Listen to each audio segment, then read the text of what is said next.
Oh, hello everyone. Welcome back to SMITE Solo Builds. This is the conversation about mage builds, building mages in the solo lane. Now, I apologize for the delay. I've had the week off, and a lot of that vacation time I've actually spent testing mages in the solo lane, because, unfortunately, I hadn't taken a mage into the solo lane since last year. This year I decided one of the things that I wanted to try to do was finish getting all of my gods to diamond. So, throughout the year, whenever I did get into the solo lane, I was bringing warriors in, to the point where now only Shiva is the only warrior left that isn't at diamond. All the rest of them are at diamond, and even he's at mastery 2, but that's neither here nor there. What I basically had to do was take what I knew of playing mage in the solo lane from yesteryear, literally, and test out some new theories I've been having and never got around to testing that I've been meaning to try. See what other people do. My usual process, right? Just from using. I started out with much older information. And I've actually recorded this episode 3 separate times, once on the God Builder, once in a jungle practice match, and then a third time during an actual match, because I couldn't decide the best way to actually format this. But in the end, I think I'm probably going to wind up doing a combination of God Builder and jungle practice. We'll get into that in a little bit. But I discovered a lot of interesting things about playing a mage in solo lane. Namely, well, let me put it this way. First off, back a year ago, it wasn't too unusual to see people just building their mage in the solo lane a lot similarly, very similarly to how they would build it normally in mid, the only real difference being they would tack on a warlock staff and leave it at that. Although the warlock staff has gotten a lot more popular. But, back in the day, a lot of people just would build just pure damage, and that was about it. They built in solo lane the same way they built in mid. Some people still do that. I did notice during my testing that I was not the only one playing mages in the solo lane, and I saw a small number of people still doing that, and that doesn't really work because obviously mages aren't built for durability typically. They're built for pure damage, and a lot of people just carry that over to the solo lane and just kind of rely on their damage to get them through the solo lane. But the problem with that really isn't the early game. A lot of mages building full damage in the early game do fine in the laning and mid game phases. That's fine. The issue is that with a standard team comp, there's a reason solo laners are a second front line. In most fights, it's very important to have two front lines, and if no one is willing to step up and be a bit tankier than average, usually the jungler volunteers this, but that really depends on the jungler, your team will be in a lot of trouble in the late game when they only have one person managing enemy damage and inflicting crowd control, and that one person would be the support. And of course, with supports building a little bit more damagey these days, it's even more important for a solo laner to be able to do something frontline. So just building how you would build in the mid lane does not work in the late game very specifically. Now, if you're really banking on that early game victory, or you're really banking on a hideously gross snowball victory, that's fine. But that's not necessarily something you can always rely on, at least in my opinion. I've had lots of games start off really well and then turn around and we lose, in the second half. And even during testing, that happened quite a bit. So I don't really like to do that, to just build how I would build in the mid lane. Now let me talk a lot about what a lot of people are building very specifically in the solo lane, what a lot of people typically do, and actually what I was told to do a couple of times, even though I was testing out different things. Some people just stepped up and said, hey, by the way, you should really build this if you're going to be a mage in the solo lane, which I can understand. Again, this is convention. A lot of people are rightfully a bit afraid of bringing mages into the solo lane. There are some unique possibilities here, especially given certain mages and certain unique aspects of certain mages, but overall, I would have to say honestly that playing a mage in the solo lane was not as scary an experience as what a lot of you probably are anticipating, thinking about it if you've never done it before. So let's talk standard builds, right? This is what a lot of people do. Now, a lot of people... no, that's the middle of a test, and I don't want to undo that. Let's take Zeus as an example. So a lot of people run... they immediately go into Vampiric Shroud. There's a deviation. I know what you're thinking of. We'll get to that. Vampiric Shroud. They build Warlock Staff. Then they'll build some form of protections. Now, assuming standard composition of 3 physical, this is where a lot of people will splash in a little bit of physical protections. Some popular ones are the good old Sovereignty. I've seen Mystical Mail be very popular. Celestial Legion Helm is popular if the god in question heals, like Chang'e. Actually, what I'll do, instead of using Zeus, I will specifically use Chang'e because she was one I saw a lot. So they start off with this, and then they go into this, and then they'll build some form of physical protection. Oftentimes it's one of the helmets because they want power as well. Lotus Crown is a very popular choice for the healers, but otherwise I see a lot of Celestial Legion. Sometimes I'll see Sovereignty. And then at that point, what they'll build next is almost always Voidstone, which is terribly interesting. Some people build Genji's Guard, but a lot of them just build Voidstone. And then at this point, they'll build their Bancroft's Talon, and they'll evolve that into very specifically... You're going to show me? You are not going to show me. Alright. We are going to have to go into jungle practice. But they'll build Bancrofts, and then they'll finish up with a cloak of some kind. Their favorite cloak, whatever that happens to be. We're going to actually take Yu Huang because I'm going to do a test right in front of you. Live, in person, on recorded video. Where I'll be, because I have a question about Yu Huang that I specifically want to have answered that I'll do live here. I've actually been saving this up for this episode. We'll talk about that in a little bit. But that is a very, common build, is what I just described. Let's get to level 20 really quick first. Move around a little bit so it doesn't try to kick me out. So, yes, what we would be seeing a lot of would be good old Vampiric Shroud. We would see... Warlock Staff. Some people build physical protections. A lot of people also just built straight up Bancroft's Talon, and they always went into Bancroft's Claw. Now, this is a very specific build, and this is actually a large amount of the reason. Let's stack this fully, this Warlock Staff. So, they usually would combine Bancroft's Claw with the evolved Warlock Staff, specifically for the combination that Warlock Staff offers you of power and health. This obviously is giving you not only a damage bonus to enemies, where it's dealing a percentage of their max HP, but it's also giving you a shield based on a percentage of your max HP, and that grows more and more powerful as you have more magic power, represented in stacks. And evolved Warlock Staff at 155 magic power, and each stack being 75, gives you 2 stacks right there. You have a 3rd stack from Bancroft's and a 4th stack from Bancroft's initial passive, where you gain additional magic power. So it's pretty impressive on that front. And in fact, you're actually, even 3 items in with this build, you're abnormally close to hitting a 4th stack, because Vampiric Shroud is 20 power, you just need 5 more power, and boom, there you go. So a lot of people will build this. I've seen that a whole lot, and then they'll build...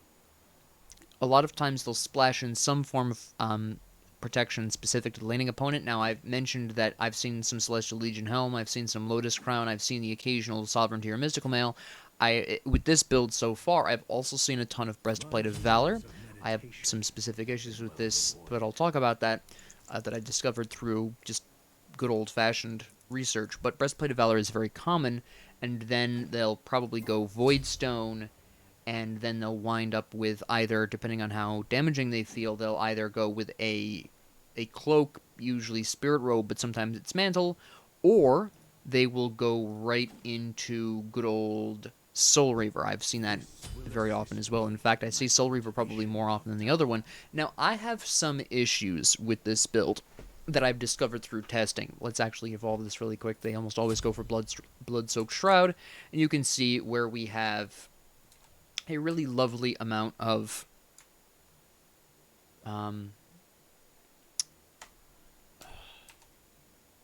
We've got a lovely amount of power for Bancroft's Claw to the tune of, actually, that is very specifically 6 stacks. Pretty close to 7 at this point. We're only 25 away from another stack, but you're looking at a decent amount. That's a 6% health shield. So that's, fairly nice indeed. And a 6% health shield, of course, per Bancroft's stack here. We have 3 here. That winds up to being a quite delightful 18% of your max health, which, of course, as we all know, let me do the math really quick on this. Good old 18% of the, I'm just going to round down to 2800, is a 500, rounded down, a 500 health shield. Not bad, not bad. And this is generally what a lot of people will run. You'll see that it's very heavily skewed towards physical protection here, obviously. That's because, again, 3 physicals. The enemy support doesn't usually do tons of damage. Even if they are building a little bit of damage, which they have been recently, it's still not going to be a ton of damage. So people tend to, lighten up on the magic protections, and they just try to focus out the mage a lot of the time. And this is a lot of what I see. Again, I've seen some people swap Soul Reaver for, very classically, the Spirit Robe. It depends on how aggressive they feel, depends on how aggressive the team they're fighting is. I've built very similarly to this initially because that's what I saw a lot of people doing beforehand, and I've got, like I said, I've got some mild criticisms of this. Now, my main criticism of this build is, in fact, that good old Blood-Soaked Shroud isn't necessarily my favorite item. You see, damaging any enemy with an ability restores 1.5% health and mana once per target per ability. That's not as powerful as you think it is. Yes, 75 magic power is great, 55 physical protections is great, that's lovely, but there are, in my opinion, better solutions. First off, in the early game, Blood-Soaked Shroud as an item, quite frankly, bring this back down to Vampiric Shroud here. This isn't terribly impressive as an item, really. The passive is okay. When you clear a wave, you're getting 24 health, 36 mana back, which sounds fine, but, that's half of, at that point, that's 3/4 of an ability. Later on in the game, it's half, roughly speaking, depending on the individual. For example, Yu Huang that's still under half here, and that's just over 1/3 for his ult. I've found that instead of Vampiric Shroud, I've personally found through experimentation that Sands of Time is a hell of a lot more effective. Why? In your initial reaction, it's going to be, oh, well, it just gives you MP5. And that is part of the reason why, absolutely. I'm not going to deny that a decent portion of this is at MP5. If you lose your mana buff, you're not completely screwed, which, if you're a mage in the solo lane, you usually are. Even with Vampiric Shroud, you're usually up a creek. However, I would also like to point out the fact that with the Sands of Time, on our first 3 items, and you build Bancroft's Claw, you're hitting 280, so in your first 3 items, you're actually just barely making that 4th stack, so you're actually pulling 4% of your max HP at that point, which is absolutely fantastic, right? That's really great. So it gives you that slight bit of power boost to actually get you to that 4th stack, which is really nice. Another thing I really appreciate out of Sands of Time, and this is something that Vampiric Shroud doesn't offer, is 45 of both protections. Now, yes, you are losing the power of Pendulum of the Ages. That is true. What do you mean, if I remain idle? Get out of here. I've been walking around for quite a bit here. You do lose, the potential damage of Pendulum of the Ages. You lose the 20 power difference in their base stats, and the passive does, in fact, potentially give you anywhere from 0 to 100 power based on your available mana. So you do lose that. You lose 10% cooldown reduction, but you gain 45 of each protection. You can see right here, without even having built my protections yet, I'm sitting at 126 physical, 107 magic, which is not bad. You get 10% cooldown, which, as a mage, using abilities most of the time, that's pretty important. You still get a decent 70 power out of the deal, right?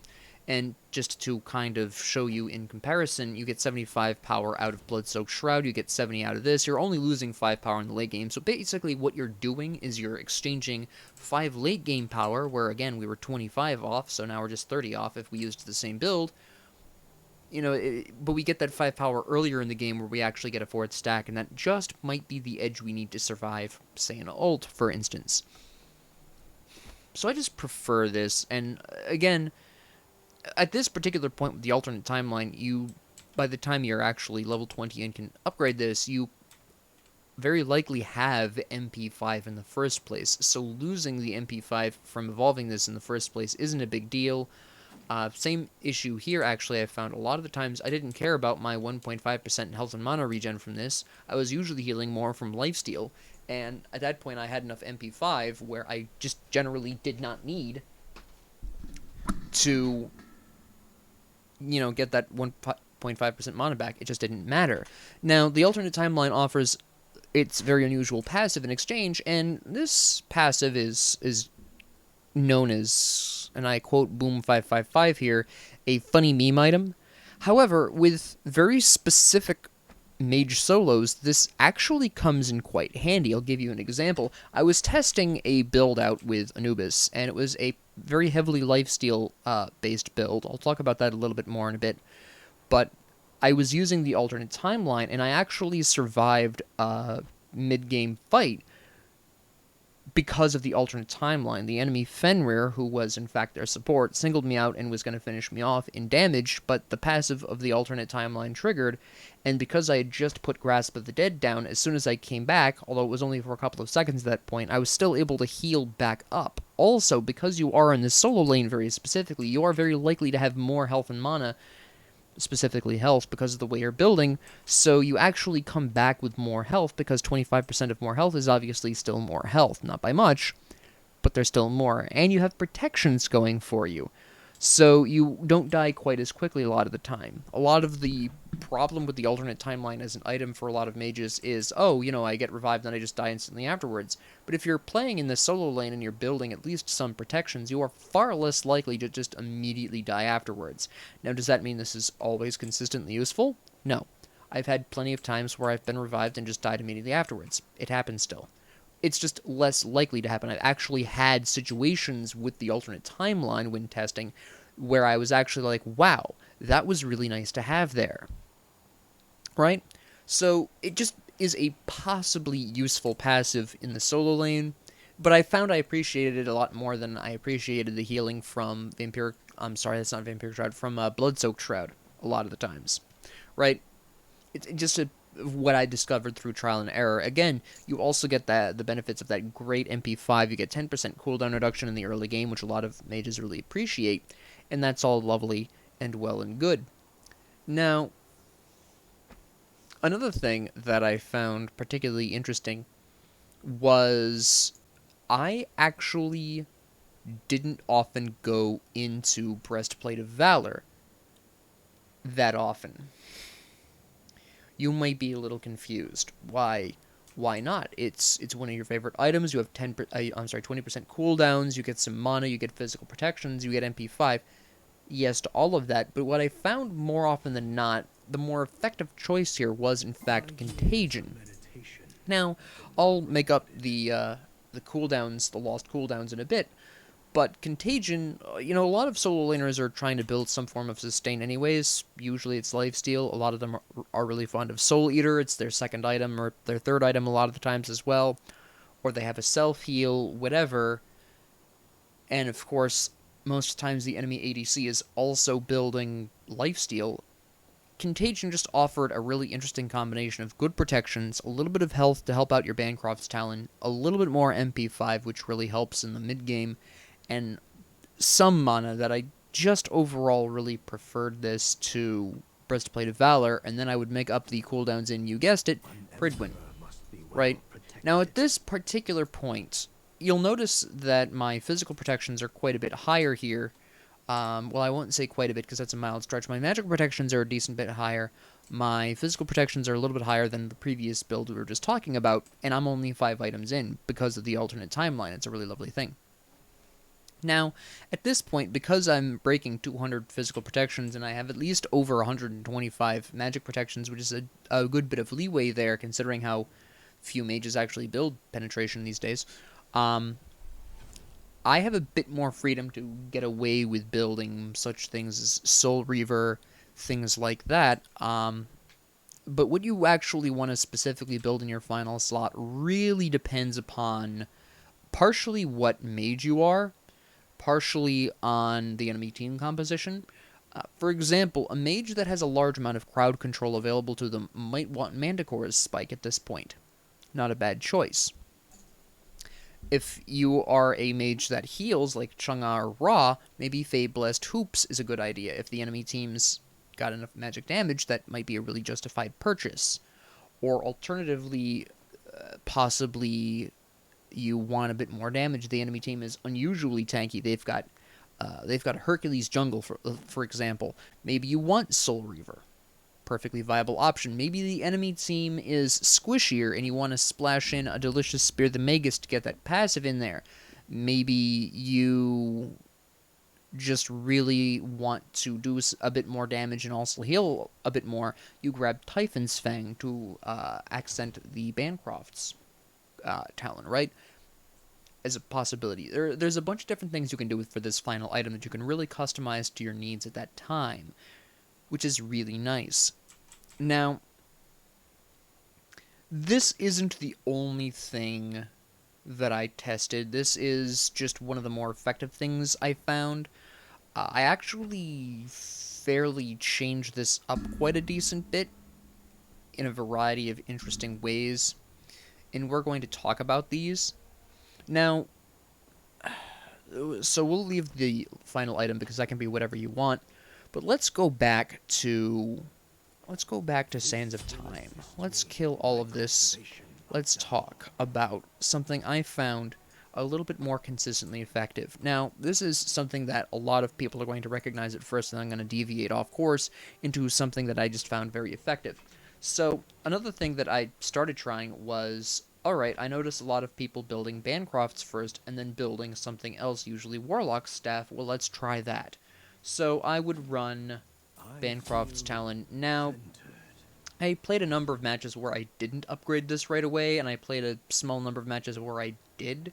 Quite frankly, I usually go just glyph this right away a lot of the times, because quite honestly, even though at this point that health shield isn't a lot, it still is fairly decent, right?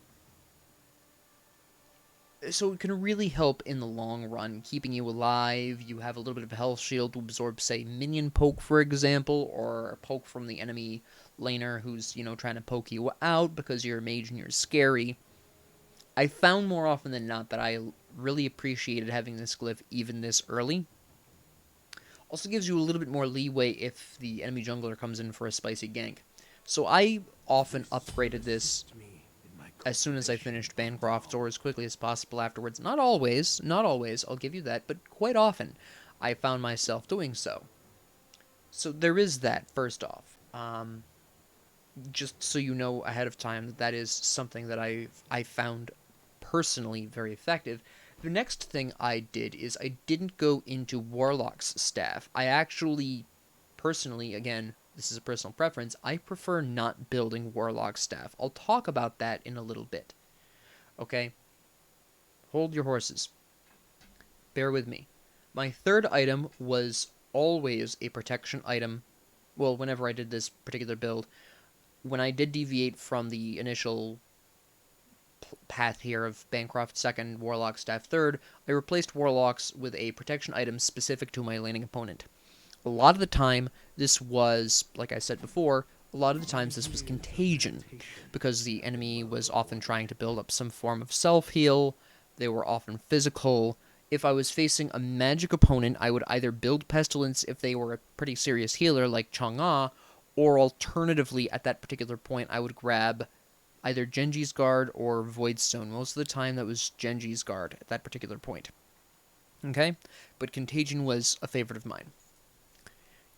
I would even build this sometimes when my laning opponent wasn't trying to build any kind of self-heal, because it's just that effective a lot of the times in these kinds of situations. Now, my next item, generally speaking, was going to be my hybrid protection item. Again, I was very fond of Pridwin.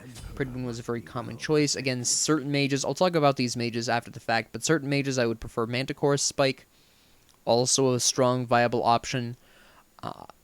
Great. You know, things like that. Maybe I would build a cloak. Sometimes I would build Spirit Robe. That would, again, really depend on what god I was. Some I preferred Spirit Robe, some I did not. And then for my last two items, this would really change a lot based on the situation. Now, my most common fifth item was very specifically E-Staff. Now, you're probably confused.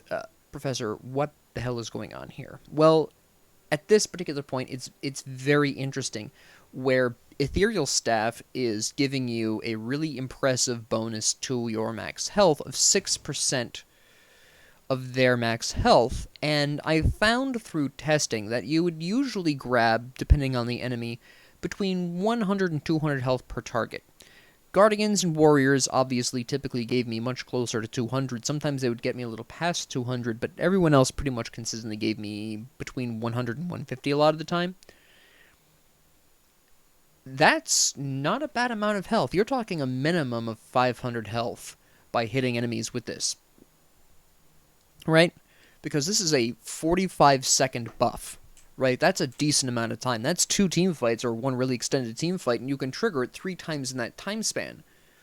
So that's, you know, really impressive. So grabbing an extra 500 to 1,000 health on average is rather substantial for Bancroft's talent. Now you'll notice at this particular point we're only breaking 3 stacks. With the previous build we had 4 stacks at 3 items. At this point we have 5 items and we only have 3 stacks. That's only going to be 3% of your max health. This is true. But that is 3%. Now keep in mind we have 5 items. This is 3%. We have slightly more health at this point, right? We have 2,500 instead of, what was it? 2,000... No, we had 2,800, I'm sorry. So we have 300 less health as it is now without any kind of E-Staff buff, and I can actually go on ahead and show you with a unmitigated Ra. This is a Ra that I don't have my mouse set correctly. There we go. This is a Ra with no items that spawns. So we're going to spawn Ra, watch my health, 2,500, 2,063, right? I acquired approximately 100 health. Now, again, that was a Ra with no items. That is a baseline Ra.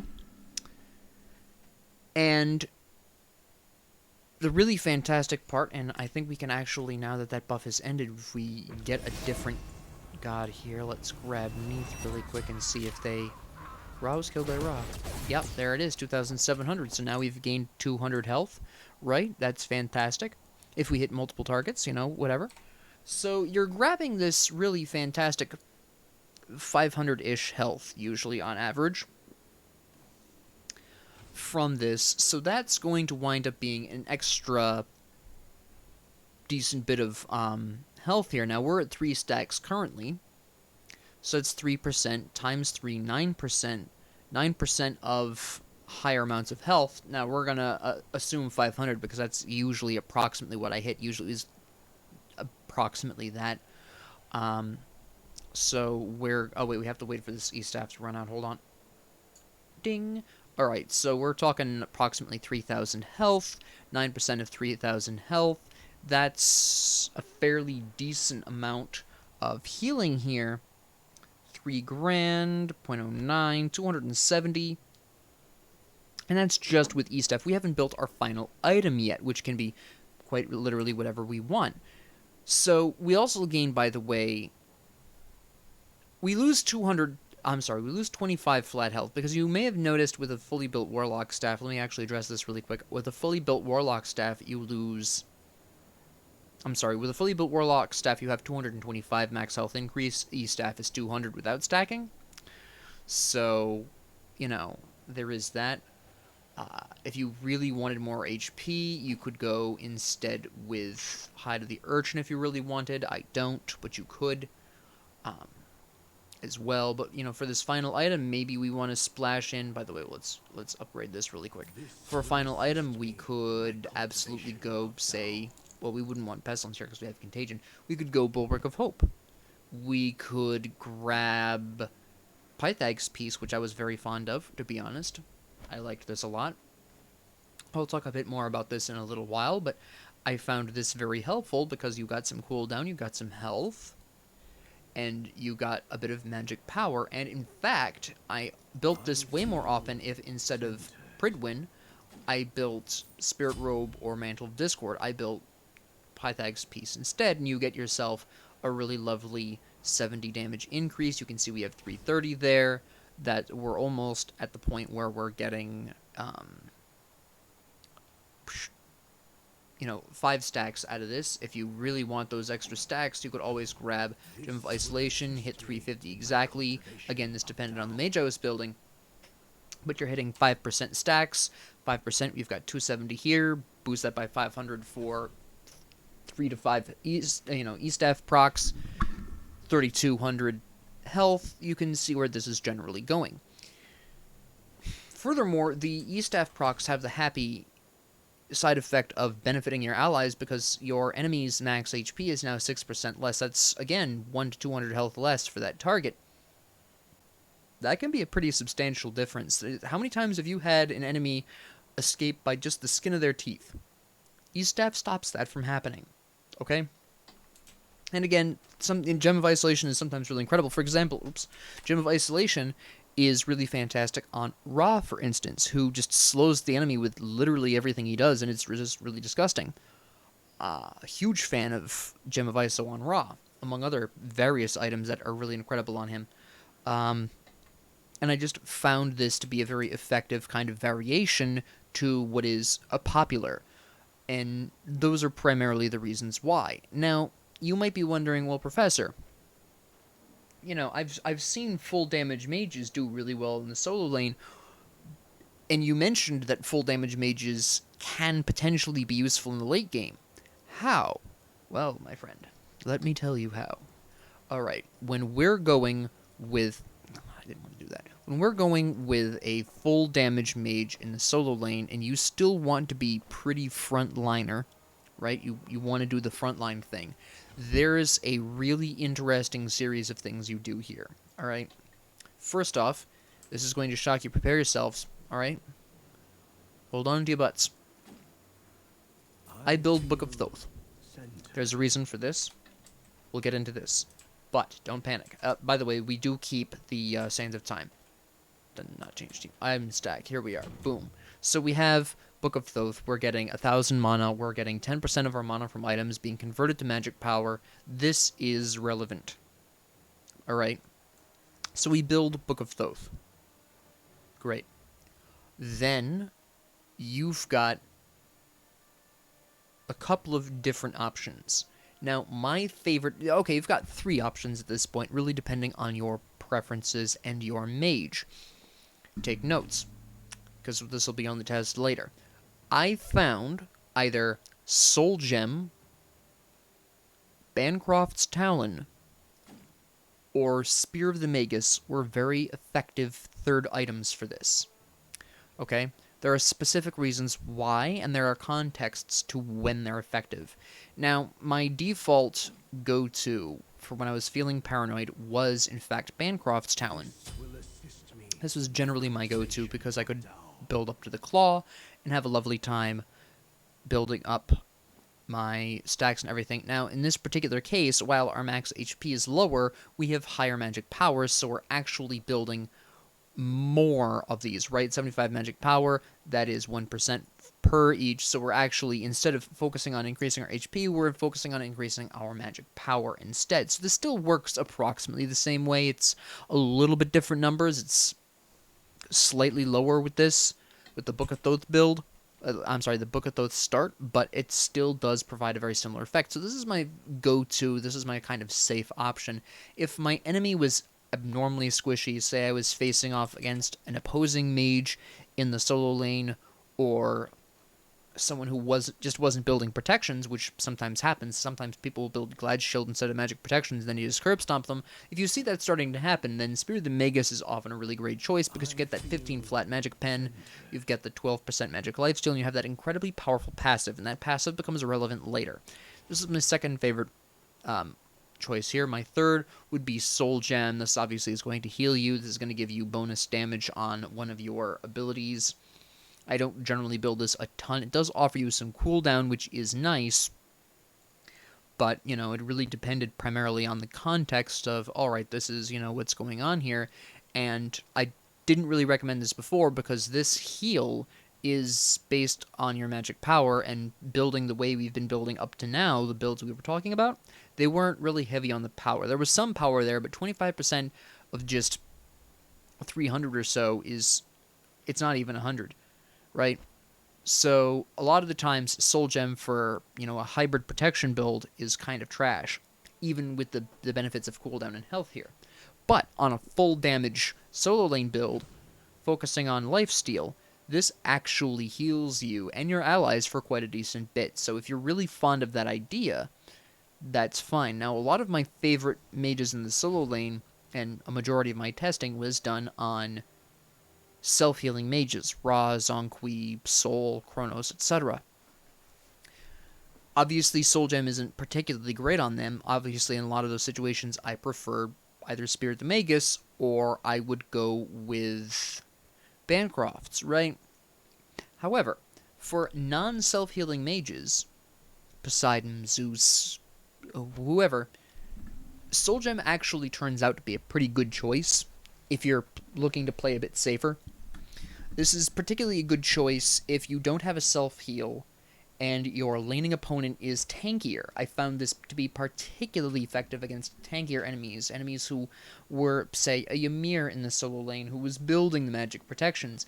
Even if I wasn't necessarily able to punch through him with the likes of, say, Bancrofts or Spirit of the Magus because he was building magic protections and had enough to withstand that 15 magic pen, even with the passive, instead of trying to just kill him outright, I would just go for Soul Gem and basically out-sustain him. You know, do a bit of poke there, do a bit of poke here, every 4 pokes, blam, Soul Gem, right? Soul Gem proc, lovely. A little bit of extra damage on that enemy, often not too much, but really we're about the heal here. Again, this was primarily for those mages that don't heal themselves in their kit naturally, but just something I observed during my testing. So this is actually a decent option in that particular circumstance as well, so it's something to keep in mind. Now at this particular point, you know, I've got my third item. We're going to assume my default of Bancrofts, just because, quite honestly, this was usually what I went for. So we've got Bancrofts. Now this is usually where I'm going to splash in some protections of some kind, usually, if I'm going to at all. There's actually 2 different choices here. At this point, you can build what I found to be effective, one of 3 things.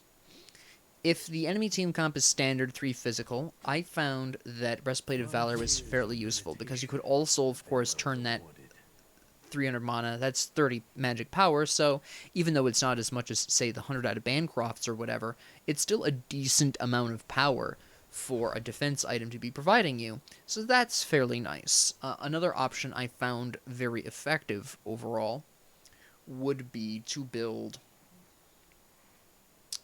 why am I having a brain, oh there it is, Book of the Dead, and this is for that passive shield, and that is, quite frankly, you know, you've got a lot of magic power there, you have the health shield you can bust out every minute and a half, which can absolutely save your life, and in fact combos quite nicely with the alternate timeline, incidentally, because you're not going to lose this right away. You're going to have Book of the Dead trigger first, and that gives you a couple of extra seconds to prep if you need it. Usually. So I was rather fond of this. I found this very useful. Another thing I found surprisingly very impactful as well was also Hide of the Urchin. I don't normally advocate for the building of this nowadays because it tends to be very slow, but in the mid-game, you're just starting to, you know, enter into, you know, the mid lane. You're starting to attack some people. You can see with the combination of the alternate timeline, which you wouldn't have in the mid-game, I'm just talking about in the future, but in the late game, you'd have the combination of Of course, the Height of the Urchin, you're getting 25 power out of that. You've got the alternate timeline. It's a pretty good deal overall. At this particular point, I would generally throw in Typhon's Fang, grab some more lifesteal, grab some more power, and then at this particular point, I would either build Spirit of the Magus, or I would go for Soul Gem a lot of the time as well. Another fairly great item for me. In the late game there, I would build one of these. Maybe I would splash in a little bit more protections. Again, there are some mages in which I just really wanted the Manticore spike sometimes. Sometimes if my team was doing a little bit bad, I would do Pythagram's piece instead. That was a fairly good time. Now, even so, let's actually go back to here for a minute, because I think the most effective way of playing this, in my opinion, from my experience, would be this. Now, the idea, obviously, as you've probably picked up, is you absolutely spam lifesteal at the wazoo, and you don't even necessarily need to do the alternate timeline. Pendulum of Ages I found to be very effective as well. Gives you a little bit more cooldowns, gives you nice 20% cooldowns. You can build literally either of these two out of the Sands of Time. Both are very effective. But you can absolutely go full damage mage in the solo lane. It is possible. You just have to really focus a lot on lifesteal in order for that to work, because the basic idea here, and again, this really depends on the mage. Some mages can do this, some cannot. Yu Huang can do this, for instance. He's good with this because all of his abilities can deal damage, so he can actually heal off of literally everything he does. Look, I have an example. Let's lose some health here. Let's lose it to you. You should be fine. We'll just have you shoot for a little while here. I want you to see, with this build here, we've got 2,900 mana here. I want the shield from Book of the Dead to trigger here, right? I want that to trigger so you can see the absolute glory of this thing. And boom. That's, you basically heal, you just basically got a third of your health back. So let's go ahead and blast her, and we're healing. You know, we're basically sustaining through her damage. Now keep in mind that she doesn't have any items, but, you know, if we're going really hardcore on this, we would be doing this, and then coming down here and killing her really quick. Now, you might see to her, oh yeah, she's got no items, she's dying a little faster. Well, most hunters don't build protection items anyways, so she's just doing less damage than she normally would. Obviously, in a live scenario, she wouldn't be hitting this weak, but we would also be able to, at least for the most part, do some really nice sustain. Let's take a different example. Let's take Ymir. Classic Guardian example, right? And just like that, we're having no issues. In fact, the only enemy you won't be able to take out with this build in a 1v1 scenario is specifically hunters, if they've built correct. Not all of them do, so it really depends upon if the enemy hunter is built correctly, if they've been doing well. Sometimes they're far enough behind where it doesn't matter. Again, if they built wrong, then they're doomed anyways. A lot of hunters aren't building any kind of anti-heal, so, you really aren't going to have too much of a problem with that on that end. But where you're really going to excel is those large team fights, because you might normally think, well, you get into a large team fight, you're doomed, right? That's what you're probably thinking. But the actual reverse tends to be true, again, depending on the mage. The more enemies, the more you can heal off of them, right? The only thing you really have to watch out for is crowd control. Obviously, you would have beads as your second relic, you would have teleport as your first one, beads as your second one if you're going to run this. But that's really the only big threat on the board for you, is just a CC train killing you and preventing you from healing at the same time. As long as you're not crowd controlled for an extended period of time, you can heal back whatever you lose in most cases. It's really not that big of a deal, and you're probably thinking, well, the enemy just builds anti-heal and you're doomed. It really depends on the anti-heal. Something like Contagion or Pestilence, that's only a 25% reduction. With this much self-healing going on here, and I just want to specifically mention, we haven't even maxed our lifesteal yet. We can go higher with this, right? When we're low on health from Bancrofts, we get another, 20%, I think? The 20% lifesteal. Yeah, if we're in danger of dying here, that shoots up to 62. Okay? So, we generally don't have a huge problem with anti-heal a lot of the times. Brawler's Beat Stick, Toxic Blade. Those are the really two big problems. There are certain enemy gods like Kukulane, Odin. These pose a decent threat because they have anti-healing built into their kits. That's a potential issue, but those are, obvious matchup issues, and you can see those on the loading screen. So if you see one of these, you know not to build full lifesteal, right? You can go with that hybrid build I was talking about earlier with the health. With either the Warlock Staff or E-Staff, depending on your preference, you can build that instead. You can see it coming, basically. Alright? So, these are all the things that I very specifically discovered through various tests. What worked, what didn't work. I do want to throw out an interesting shout-out, actually, where instead of Book of the Dead, which is still really impactful, but if the enemy team is tanky enough, you might go for Charon's Coin instead. Or maybe you want to keep Book of the Dead because that's keeping you alive. Maybe the enemy team is particularly tanky, you go for Soul Reaver instead. It does give you mana, it does give you a good amount of power. You can actually see we only lost like 9 power, I think. I think that's very specifically 9 power. Yes, very specifically 9 power has been lost. And, if the enemy team is really tanky, this is a really great choice. Or, if you're the right kind of mage, you have the right kind of kit, Polynomicon is absolutely devastating as well. We'll talk about which mages can do this, which cannot, and what variations work on them. I'll talk about that in a little bit, but I want to talk about one final build I found sometimes very effective. This is an auto-attack build based on animosity that I found was usually effective. That's a fairly interesting operating term, so let me explain where it was not effective. Now, first off, I want to put a kind of asterisk on this. This was most effective with Zhong Kui. Alright, he plays really well with this because his little demon scroll thing that flies above him, that also procs animosity. I'll talk about some other mages that can potentially use this fairly effectively and why it's effective on them, but let's start talking the build. Now, animosity, as I've mentioned numerous times before, or specifically benevolence on animosity, but benevolence is kind of a trash solo lane starting item. In fact, I don't even like this as a starter item when I'm going to be building it in any role. Pardon me. It's just not terribly effective in most situations. That's just how it is. So what I found to be somewhat effective a lot of the time was to just rush to E-Staff.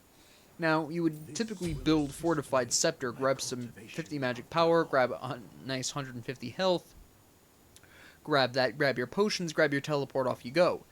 Basically bank on the boosted power and health of Fortified Scepter, win a boxing match, ideally without minions, but, take your pick, and then grab the E-Staff so that you can start draining, you can start borrowing your enemy's health and mana, and this is really where you're gaining, I guess what I would call temporary sustain. If you build your potions correctly, you have your mana buff, then, having that increased buffer, so to speak, of 50-ish health at that level of the game isn't a bad thing. That's a fairly good time. 20 to 50 health, depending on how late in the game it is, but anyways, mostly this is about, getting a nice 90 magic power bonus and 200 health is the big thing here. This becomes relevant later on when we build Animosity. You already know that Animosity deals bonus damage based on a percentage of your max health. Ethereal Staff temporarily boosts your max health, and therefore temporarily boosts your damage, which is a pretty nice deal. And like I said, on average, I got 500 out of that, so it was a decent amount of increased health. Again, if you prefer Warlock Staff here, that's fine. You're losing 5 power, you're gaining some mana, you're losing, I think, 5 health? 50 health. I don't know why I said 5 health. And you can just go into Warlock Staff, that's fine. I just preferred E-Staff in the late game. This is better in the early game, typically, yes. But I'm really shooting for that late game with this particular point. But either of these do technically work. And then I would build my protections against the enemy. Again, we're going to assume a classic physical comp. We would go for Contagion here. If the enemy was magic, we would obviously be going for Shogun's Kusari. Obviously. And then our next item, the next item that I would typically build would be, in most cases, I actually straight up built Hide of the Urchin. again, really interesting item. We are looking very specifically to be playing a very tanky animosity build, so we build that, and then I grab good old Shogun's Kusari. You can see the benefits here. Then I would typically... Well, what I would typically do next would really depend. Sometimes I would build Mail of Renewal. Sometimes I would build Stone of Gaia. It really depended. There was quite a few different options. By the way, if for some reason the enemy team doesn't heal enough and you don't want Contagion, I would either go Witchblade or Sovereignty, just as a kind of a side there. But, we've got Mail of Renewal. That's a lovely time. And then right afterwards, Mail of Renewal was my favorite. Just hands down, just throwing that out there. And then I would grab Animosity. And then you would just have this absolutely delightful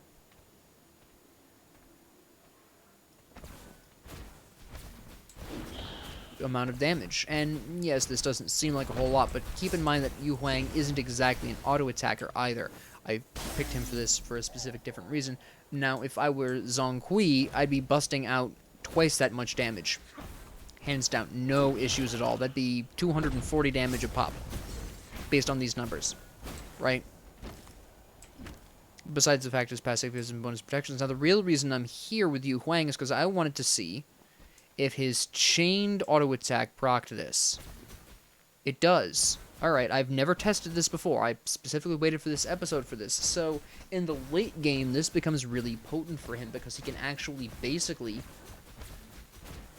chain this off of other people to really substantial effect. And of course, you can always root the enemy in there and grab some hits there, throw this down. It's not a ton of damage, but it's reducing their protections, so that's really nice. As indicated here, we have protection reduction of 12. Lovely. Right? The Dao cultivation, obviously just use that to increase your Dao, so that you can go ahead and spam the linked shots, which is just a really lovely time. Okay, so that does work on him that way. I was kind of curious. On paper, it did work that way. It's just nice to receive the confirmation.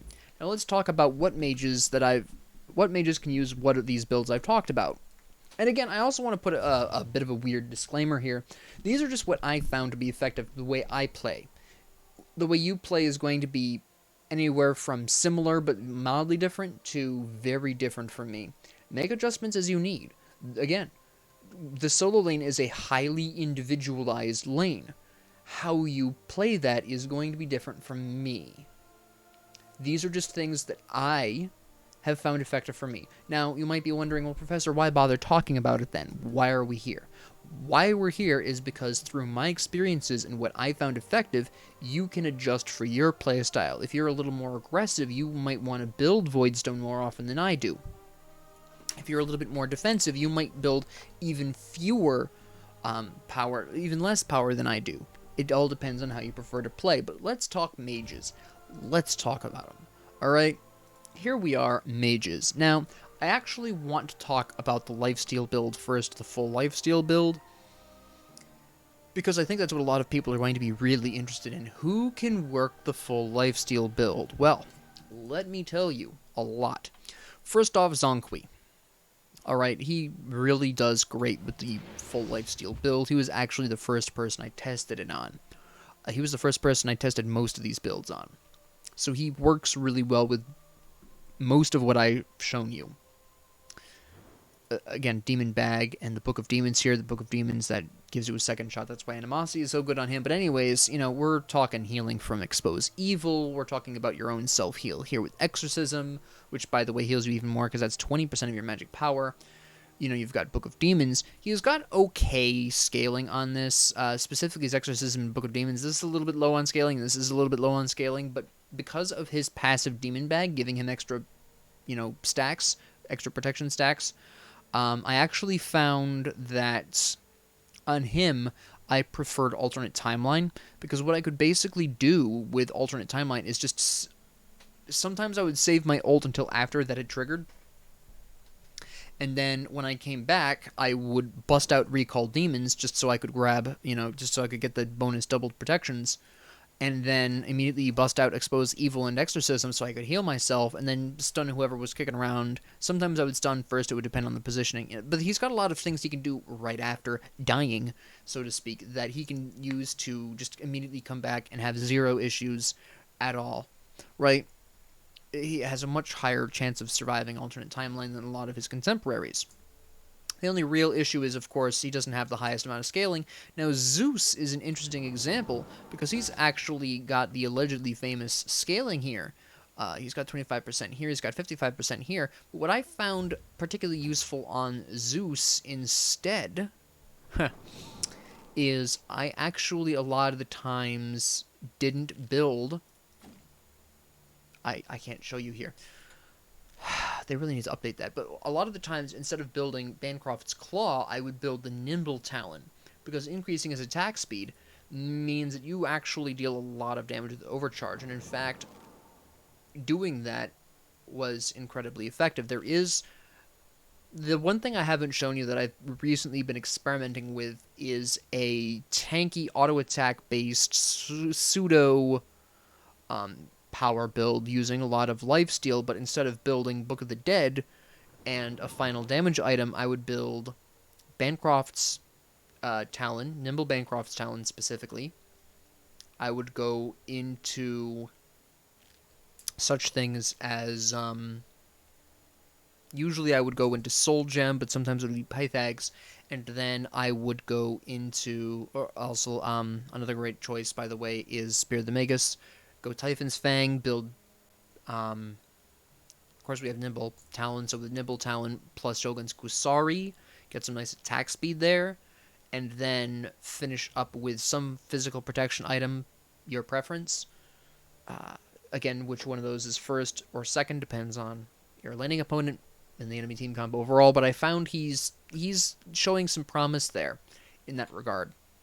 That's something I'll probably talk a bit more, in the Hunter episode. I'll talk about that some more. But Yu Huang can also do the lifesteal. Again, all of his abilities, I kind of demonstrated that. All of his abilities do damage. He has some really interesting scaling. Not the highest, but it generally is good enough. Vulcan is devastating with the lifesteal build. Even though Inferno Cannon doesn't pull from the lifesteal. I don't remember, actually, if he does. Hold on. I cannot remember. I know if it does give you lifesteal now, it didn't used to. I can't remember if they changed that and which way they changed it to. Let me test this really quick. I'm having a brain fart. I don't remember what they changed it to. It went from one to the other. I remember that much. I just cannot remember which way it went. Let me build some lifesteal and find out really quick here. But Vulcan, again, he does have some really impressive scaling. So he actually plays pretty well with a full lifesteal build like this. Let me just grab this, and let me just grab... There we go. We'll grab Bancroft's down so we can now also see, we've got 80, 130. Out of 100, this is 80% scaling, 80% scaling, 130% scaling. It's fairly impressive. It really is. Oops, we're in the wrong place. So, just kind of keep that in mind. Let me see, who will we use for this? We'll use... No, Ra would be blinding. We'll go on ahead and use Ymir for kicks. I should have had you attack me first. That was silly. Yes. Alright, we're going to take some damage from Ymir. And then we're going to walk away.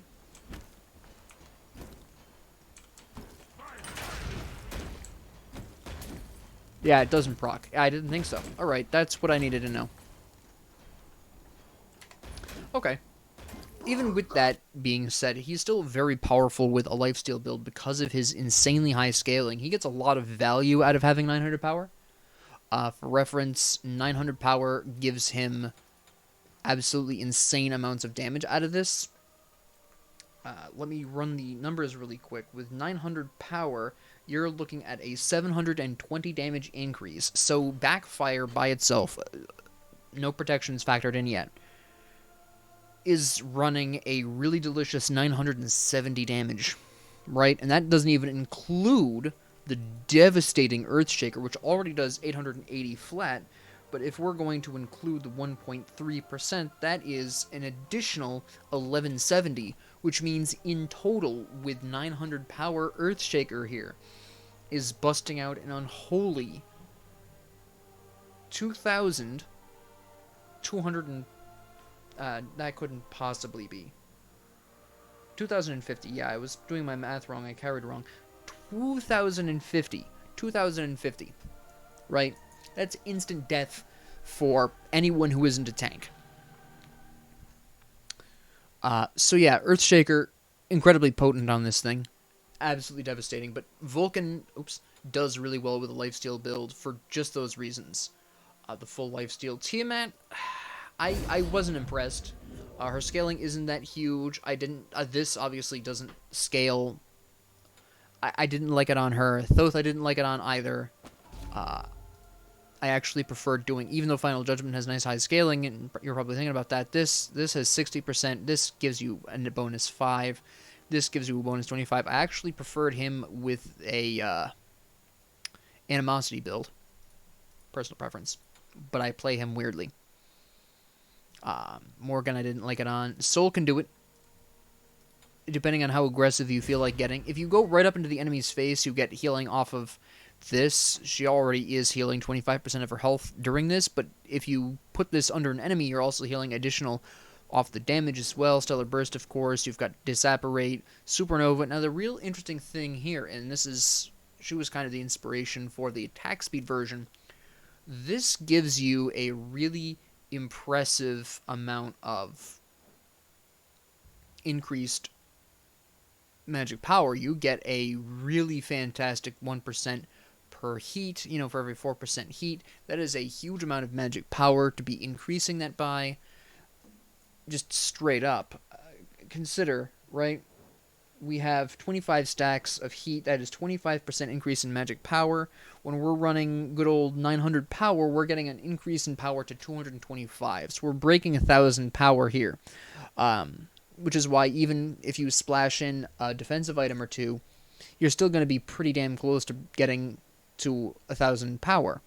It's really not that big of a deal as long as you can maintain the unstable manifestation, right? It's just really disturbing. Built that way, this is a completely different conversation because the scaling of her abilities no longer matters. She's lifestealing so much off of her auto attacks that she's very difficult to stop with the full lifesteal build for that reason. Raijin I was also rather fond of, more because just the amount of times he's slapping people makes up for his relatively low scaling. Ra, of course, everything he does heals. He's got incredibly high amounts of scaling on his Celestial Beam and Searing Pain, even though his Divine Light has 55%, that heals you a surprisingly large amount. And then, of course, you've always got Solar Blessing, which, by the way, gives you a magic power buff anyways. Have a nice day, and increased protections. Also very good with full lifesteal. Same thing with Poseidon. Again, even though some of his scaling is low, he's got 70 here, sure, and he's got 45... he's got 45 to 90 here. Whirlpool only has 15%, and this is giving you an extra 25% on your magic power on your auto attacks, so you're getting 45% out of your auto attacks at that point.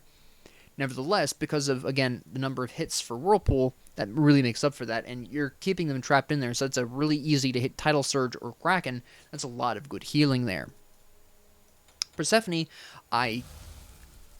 on paper, let me put it this way. On paper, really powerful. Bone Rush, 90% scaling. You've got 70% scaling on Harvest Explosions. You've got 55% on Flourish. You have 75% on Grasp of Death. In theory, she's incredible with this. I suck with her. The way she plays is just not how I think. I can't honestly tell you, but if you're a really big fan of Persephone and you're taking her into the solo lane, I think you'll find the lifesteal build to be very effective. Olorin, same deal. He's got a very similar situation to Soul. It's not really about his individual scaling, although it's decent. Sanctified Field does Deadly Squat for scaling, obviously, but this, oh, it's disturbing. Oh my goodness, him with a lifesteal build, Nimble Bancrofts. Oh wow, that's a lot of damage incoming. Nuwa.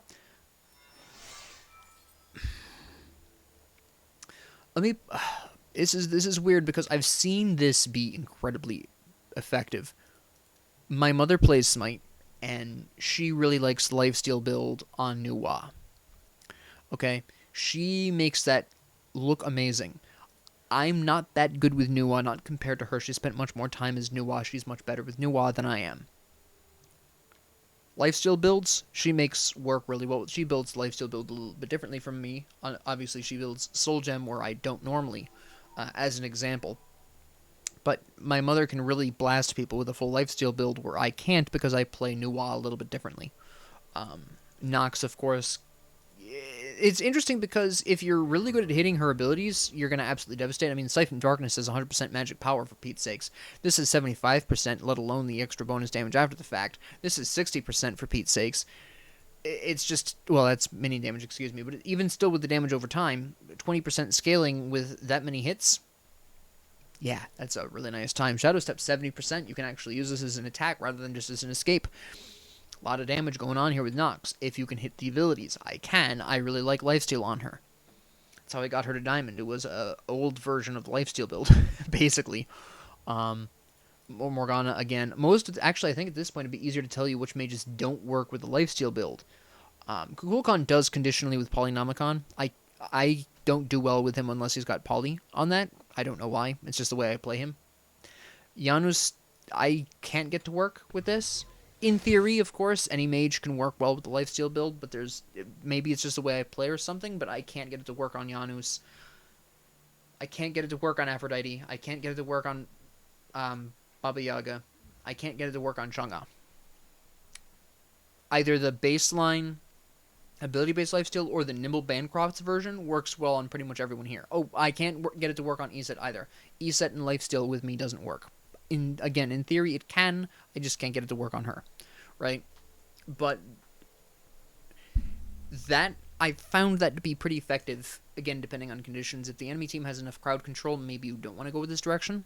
Or maybe you splash in Magi's Cloak if the enemy has a lot of crowd control. Because the only thing that really defeats the lifesteal build, unless you're insane and you go into a 1v5, which is still obviously going to kill you, but unless you're doing something absolutely deranged like that, most of the time the only weakness of the glorious lifesteal build is going to be a CC train. But again, the initial build that I talked to about with the health, that's also very effective on most of these people, particularly Hades, Hell, Zhongqi. Now, one final note before I end the episode, because we've broken an hour here, and I don't want to take up that much more of your time on this, especially since I'll be kind of recapping some of the auto-attacking mages afterwards. But as a brief aside, the mages that I found very effective with the Animosity build were very specifically Kronos, Sol, and Zhongqi. Now, the reasons why are kind of odd, because Zhongqi is the only one that works really well with it on a damage basis. Sol and Kronos work really well on a different basis entirely. That is namely the sustain basis. I mentioned earlier how Sol's Radiance increases her based on a percentage of her missing health. Well, the more health you have, obviously the more you're going to be healing. So the higher your max health, the more you heal. So this creates the really interesting problem of both her and Kronos. Kronos has something very similar. If you look at Accelerate, you heal 1.5% of your max health per second. Kronos and Sol building an Animosity build is interesting because they do really well in the early to laning phase, kind of. The issue really there is that if you lose your mana, even with them, if you lose your mana buff, you're screwed. You just have the ability to basically heal yourself as long as you have the mana, and you heal yourself more because you're emphasizing the HP more. So they actually sustain really well, a lot better, in fact, than most of their opponents will in lane under an Animosity build. But because in a lot of situations their auto attacks are to some extent based off of power, specifically Sol, Kronos doesn't have quite as much of a problem with this, their damage falls off a little bit in the late game, and they have a bit of a hard time. Yes, they're still decently tanky, but they're not hitting people for 250 HP per shot like Zhongqi is, right? I mean, Sol, for instance, her unstable manifestation increases her magic power by by up to 25%, but you're not really pulling a whole lot of magic power in an Animosity build, as I showed you earlier, so that really doesn't have a huge effect. And while, yes, at 100% heat, your basic attacks do an extra 15% damage, that 15% damage increase does not affect Animosity. Animosity is an unrelated effect. She still hits decently hard, just not as hard as, say, Song Kui. You're really banking on the increased attack speed to kind of make up for the lost ground. So if an enemy comes at you with, say, Midgardian Mail, or there's Witchblade kicking around, you're going to have a bit of a harder time. Zhong Kui, who's got a really low base attack speed in the first place, doesn't often care too much about decreases in attack speed. He still maintains most of his damage output even under those conditions, but Soul drops off very hard if she's hit by something like that. So it depends on how aware the enemy is of this and how well they adapt to her. So that's kind of a sketchy proposition. For Chronos, kind of a similar situation. With Accelerate, you just wouldn't be using Section 4 for the increased magical power contribution, because again, you really don't have that much magic power. It doesn't really make a difference. A lot of the times you're just using Accelerate as a heal. That also works in battle. So it's a really interesting way of just keeping yourself relatively healthy for an extended period of time. It's very odd. Again, it really depends on the enemy team composition. They bring enough attack speed reduction to the field, you're going to have a bit of a hard time with Chronos. Another really interesting problem with Chronos that I discovered over, say, Soul was he has mana problems where Soul doesn't. Soul, to clear a wave, really doesn't need too much, right?